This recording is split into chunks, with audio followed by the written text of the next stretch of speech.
कि बच्चों आज हम लोग फिर एक नए टॉपिक के साथ अपना क्लास स्टार्ट करते हैं। कल तक हम लोगों ने क्या पढ़ा था, बोहर की त्रिज्या, है ना। त्रिज्या निकाले थे हम लोग, परमाणु की त्रिज्या निकाले थे। कैसे निकाले थे? हाइड्रोजन सदिश था। हाइड्रोजन सदिश का मतलब बच्चों, एक नाभिक में एक प्रोटॉन था, बाहरी कक्षा में कौन घूम रहा था? एक ठो इलेक्ट्रॉन घूम रहा था। तो हम लोगों ने उसको निकाल लिया, त्रिज्या निकाल लिया, इसका मान ये वाला R। अभी देखिए कर रहा है बोहर की त्रिज्या बताना है। इसके लिए समीकरण नंबर 3 देखिए हम लोग कल निकाले थे। क्या आया था बच्चों? R बराबर n स्क्वायर कोष्टक में h स्क्वायर एप्सिलॉन नॉट बटा के पाई m जेड ई का स्क्वायर। तो यहाँ कल उस दिन कल बताया गया था कि ये सब क्या है, सब नियत वैल्यू है। क्या है? नियत, उसी को बोलते हैं कांस्टेंट बोलते हैं, है ना। कांस्टेंट का मतलब कि h क्या है? प्लांक नियतांक है, उसका मान 6.63 गुणे 10 के पावर माइनस 34 होता है। ये एप्सिलॉन नॉट है, वैद्युतशीलता है, ठीक। पाई का मान 22 के साथ यम इलेक्ट्रॉन का द्रव्यमान, ठीक है। और ये क्या है? जेड परमाणु क्रमांक है। तो हाइड्रोजन के लिए क्या होता है बच्चों? 1 होता है, 1 लिख देंगे। ये इलेक्ट्रॉन का क्या है? आवेश है, इसका मान लिख देंगे। वो फिक्स होता है, वो तो बदलने वाला नहीं ना है। स्थान के साथ जब मान बदलता है तो वह वैल्यू कांस्टेंट नहीं होती है। स्थान के साथ मान नहीं बदलता है तो वह वैल्यू क्या होती है? कांस्टेंट होती है। वही चीज़ कहता है, ये सब नियत वैल्यू है। तो कि बोहर की त्रिज्या, ये भी एक नंबर में पूछ सकता है। देखिए इसमें है समीकरण नंबर 3, यही वाला जो हम लोग यूज कर चुके हैं, वो वहाँ लिखना पड़ेगा। यदि आएगा आपको लिखने के लिए, समीकरण नंबर 3 नहीं लिखना होगा, आपको ये निकाल कर दिखाना होगा। वहाँ पे आपको ये चीज़ निकाल करके दिखाना होगा। तो उसके दिखाने के लिए क्या किए थे हम लोग? फैन बंद कर दीजिए। दिखाने के लिए वही अभिकेंद्र बल यम भी का स्क्वायर लिखे थे ना, यम भी स्क्वायर बाई आर। क्या आया था? 1/4 pi epsilon naught Z E into E बटा के आर का स्क्वायर, ये लिए थे। फिर क्या लिए थे हम लोग? अभिकेंद्र, वो कोणीय त्वरण लिए थे हम लोग। तो यम भी आर बराबर यन इंटू एच अपान 2 पाई की सहायता से इसका वर्ग करके इसमें हम लोग इसका भाग किए थे, तब न आया था। तो इतना तो क्वेश्चन याद रहे बच्चों, परीक्षा में ये पूछेगा तो इसका यूज करके ये निकालिएगा। उसके बाद बोहर की त्रिज्या निकालने के समय बच्चों समीकरण नंबर 3 से हाइड्रोजन परमाणु के लिए, तो हाइड्रोजन परमाणु के लिए जेड का मान क्या होता है बच्चों? 1। परमाणु क्रमांक 1 है तो जेड लिखेंगे।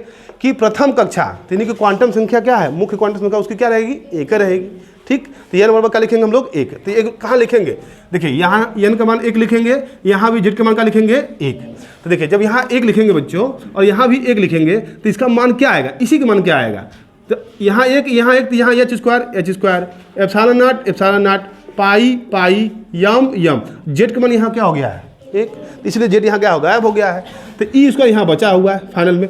तो जो बचा है सभी कांस्टेंट वैल्यूआँ हैं, सब क्या है? कांस्टेंट वैल्यू ही है जो बची हुई है। तो इसको ये मान लीजिए कि ये R1 है, फिक्स हो गया। तो इससे बोहर त्रिज्या, इसे बोहर त्रिज्या कहते हैं। ये जो आया है मान, इसे क्या कहते हैं? बोहर त्रिज्या। बोहर त्रिज्या इसलिए कहते हैं कि चूंकि बोहर ने हाइड्रोजन सदिश परमाणु के लिए ही प्रयोग किया था, ठीक है बच्चों, इसलिए कहते हैं इसे बोहर त्रिज्या कहते हैं। तथा इसका मान क्या होता है? 0.53 एंगस्ट्रॉम। यानी कि एच का मान रखेंगे, एप्सिलॉन नॉट का मान रखेंगे, पाई का मान, यम का मान और ई का मान रख करके हल किया गया। तो उसका मान कितना आया? 0.53 एंगस्ट्रॉम, है ना। दूरी बहुत ही छोटी दूरी है, 10 के पावर माइनस 10 लगा देगा वहाँ पे। तो ये त्रिज्या आ गई। देखिए ये वैल्यू याद रखना पड़ेगा बच्चों हम लोगों को। अब आगे देखिए इसके बाद क्या होता है।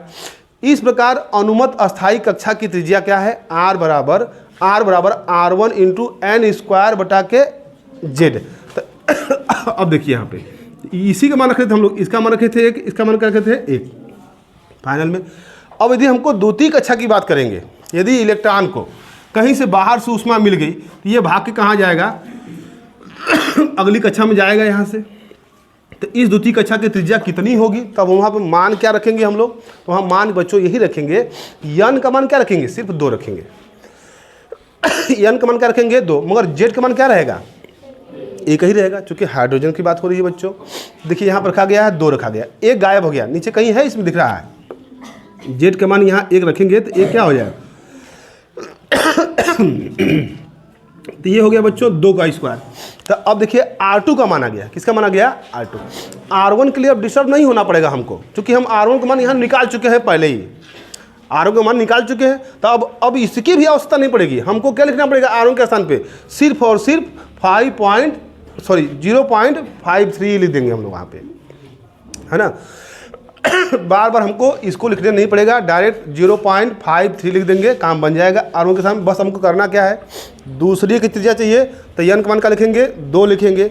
तीसरा का चाहिए तो क्या लिखेंगे, n का मान 3 लिखेंगे। देखिए 2 लिखेंगे, 2 का स्क्वायर 4, 4 में सीधे सीधे इसका गुणा किया गया है, इतना आया है। अगला देखिए कह रहा है कि तीसरा निकालना है, तो तीसरे के लिए क्या लिखेंगे बच्चों, R3। यहाँ पर क्या हो जाएगा, 3 का स्क्वायर हो जाएगा, तो 3 3 का 9, 9 में किसका गुणा करना है, सिर्फ 0.53।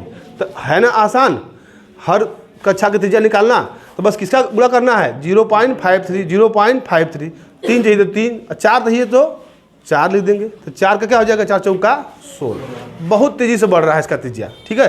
तो ये रहा बच्चों बोहर की त्रिज्या, द्वितीय त्रिज्या और ये तृतीय त्रिज्या, ये हो गया। इसको लिख लीजिए एक लाइन और। देखिए बच्चों अब अगला टॉपिक हम लोगों का है अस्थायी कक्षाओं में इलेक्ट्रॉनों का क्या निकालना है, अब वेग।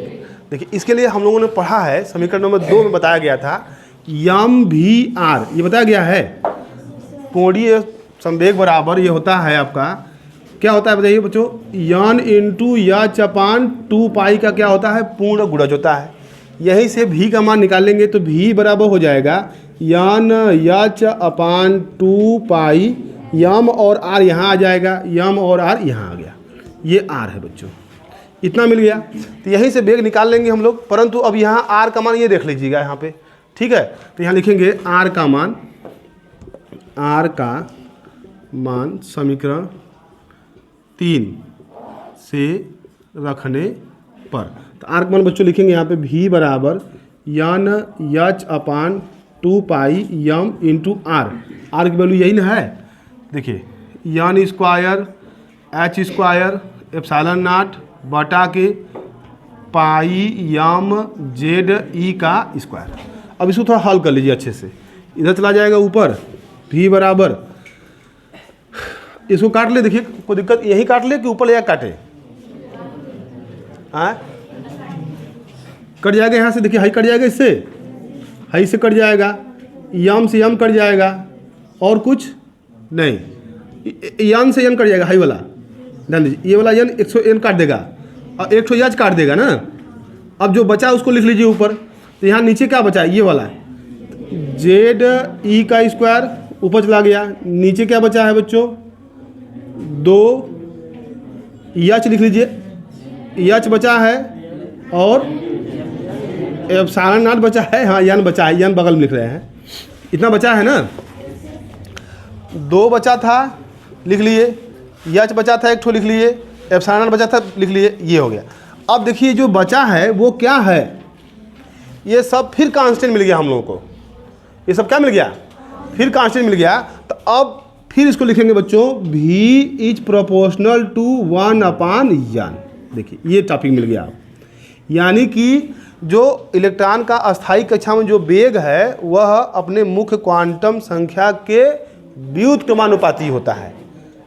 क्या होता है, मुख्य क्वांटम संख्या के, यानी कि मुख्य क्वांटम संख्या का मान बढ़ेगा तो वेग उसका क्या होगा, घटेगा। वेरी गुड, इसको लिख लीजिए।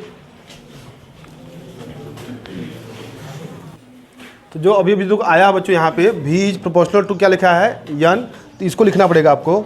अतः अनुमत अस्थायी कक्षाओं में इलेक्ट्रॉनों का वेग उसकी कक्ष संख्या अथवा मुख्य क्वांटम संख्या के क्या होता है, व्युत्क्रमानुपाती होता है। तो इन्होंने बताया है व्युत्क्रमानुपाती मतलब मुख्य क्वांटम संख्या का मान बढ़ेगा तो वेग का मान क्या होगा, घटेगा। ठीक उल्टा है। बस ये टॉपिक आज का ये खत्म हो जाएगा, फिर अगला टॉपिक बताते हैं आपको।